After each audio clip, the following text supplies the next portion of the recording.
Welcome back to another interesting tutorial about Illustrator tips and tricks. And in today's video, I will show you on how to simply export your logo or your design as full PNG transparent background in higher resolution. Let me show you how. So the very first thing you want to do is come to the top right here, go ahead and navigate to File tab. And the next thing you want to do is to come down below right here, go to Export tab. Then here you can decide to export. Go ahead and click on Export As. And this is going to pop up right here. Go ahead and click on Save As Type. Then go ahead and make sure you choose PNG. Then select your file destination. I'm saving this file in desktop.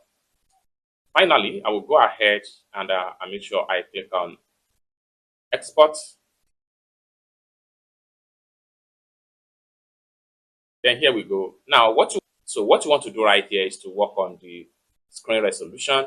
Go ahead and click on here and make sure you choose I300 ppi.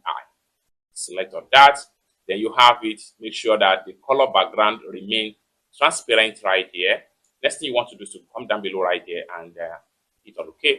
And in a few seconds, the file is going to be exported as full transparent background in higher resolution from Illustrator.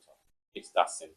For more tutorial tips and tricks on how best to use your Illustrator software, consider to subscribe. Thank you so much for watching, and I hope to see you in my next video.